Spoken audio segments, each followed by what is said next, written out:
Welcome back to AIPAC TV. I'm your host, Victoria Corderi.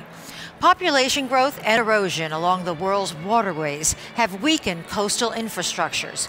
An Israeli company called ECOncrete is helping to change that with special materials that increase the strength and biodiversity of waterfronts. ECOncrete is bringing concrete to life. We're starting to feel the impacts of climate change in our cities, in our homes. 100-year storm events are coming in as frequently as twice in a decade or even more, devastating coastal communities. We're talking about erosion of coastlines, erosion of city infrastructure. It's very scary. It's a huge threat to our ecosystem, to our cities, to our states.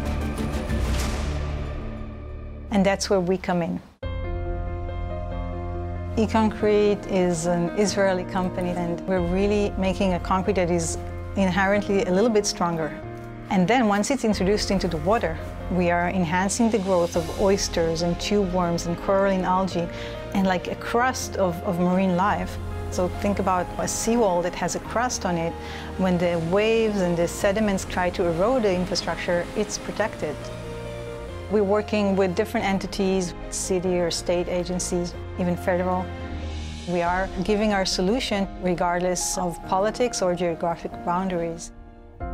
I don't think neither Ido or myself have stopped and said, hey, can we really do this?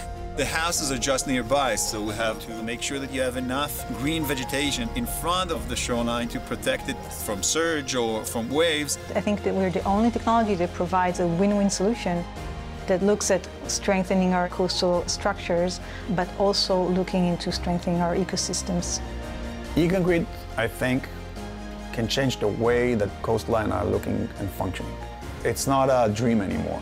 ECOncrete also gives us an opportunity to help different geographies. We're working with different states, New York, New Jersey, Florida, California. Wherever people need defenses and wherever communities need help, we want to be there to help them.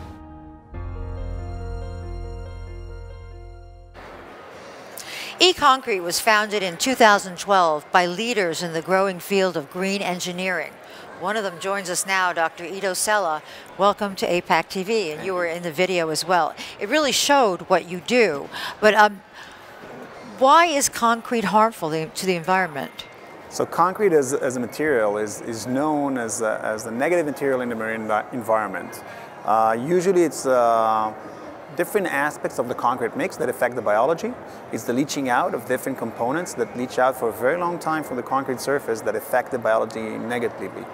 And what we do in ECOncrete is we modify the concrete chemically, so we actually neutralize it. So we open it for competition, and a lot of species can settle on the concrete and thrive. So what is it? Because really concrete is sand, gravel, cement, basically, right? So is it the cement that leaches into the water?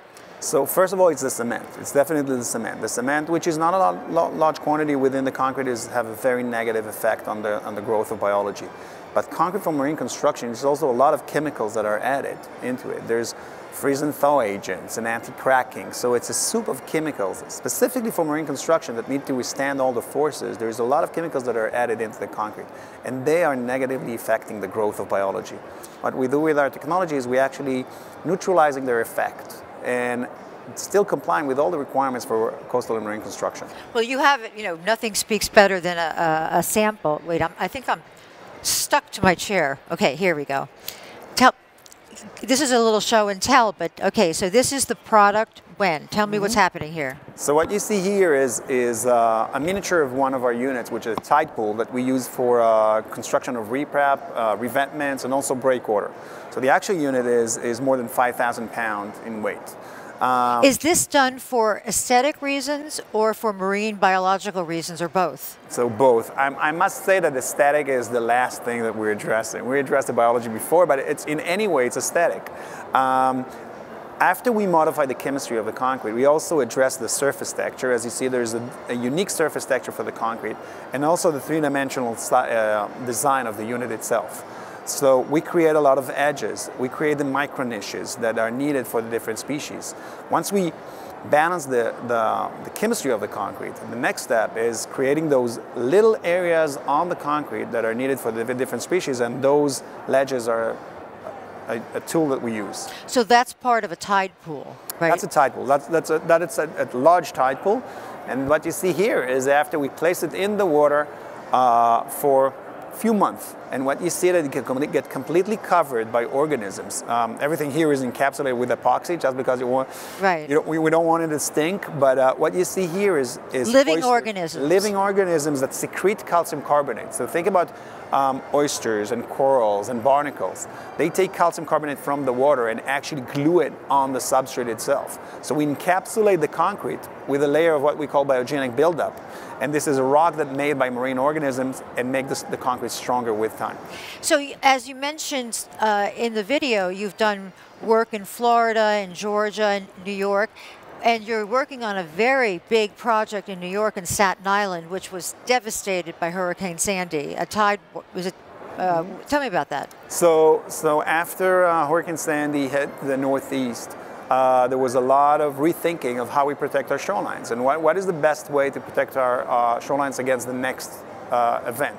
A part of it was dealing with area that suffered different damages from Sandy, and we are part of a consortium that worked on Staten Island. And at the tip of Staten Island, there's a town called Tottenville that got really affected by surge. And this project that is building breakwaters in an area where in the past there was oyster reef that actually protected the area. So by building the breakwaters, we're protecting it, but by incorporating technology of the bioenhancing concrete, we actually also promote the growth of the oysters again in the region. So the oyster industry, besides that, was a side effect that it comes back to Staten Island. Exactly. So I'm not sure we're there yet, but there's the eastern oyster is a target species in the New York area. It used to be dominant in the area. It used to actually be the most dominant species that protected the city of New York and the regions and the different boroughs. Those were natural breakwaters, underwater breakwaters that protected the city. After the peak of the oyster industry, and when all the oysters vanished, there's nothing to protect. It's actually a natural breakwater that vanished. Right, it's like you're restoring balance. Exactly. But this sounds great, but it is also 15% more costly than regular concrete. So is it a tough sell?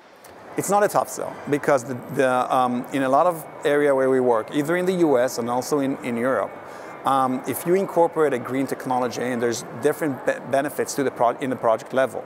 So even if the cost of the material is 15% more expensive, in all, the materials in a large project is usually less than 30% of the cost.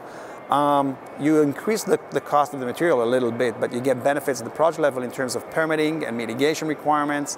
So it's actually a cost saver for the project. I think you mentioned one project in particular. What was it that there was an $18 million savings? What was that? So in a project we involved, there was mitigation costs worth $18 million for 75. And mitigation costs are what? Mitigation costs are basically the environmental requirements, and you need to compensate for the damage that you did in the environment, and you need to compensate the public for taking area from the nature. Then you need to compensate nature and the public.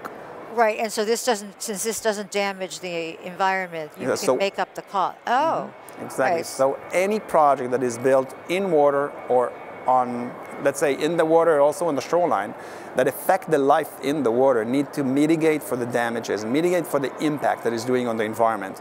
And mitigation costs are around, let's say in the New York area, are between $1 million to $1.5 million per acre of damage. You know, we have seen so many innovations from Israeli companies regarding problems with the environment, ecology. It almost seems like maybe I'm exaggerating, a countrywide concern. Why do you think that is? I can answer about marine biology. As a marine biologist, I can answer also only as a marine biologist, but we live in a country that we have the Mediterranean on one side and we have a tropical water, the Red Sea, in the other side. So we are very cautious and very aware of changes. And I think just natural. It's very natural for Israeli people. Maybe it's related to the army, but to spend a lot of time in nature. Maybe it's because we have a small country, but at the same time we have a lot of different sceneries in Israel. So there's a lot of time that we spend at nature. So there's a lot of sensitivity to the changes and also to the impact of human on nature. Thank you. It's really a great idea. Thanks so much for being with us. Thank you for having me.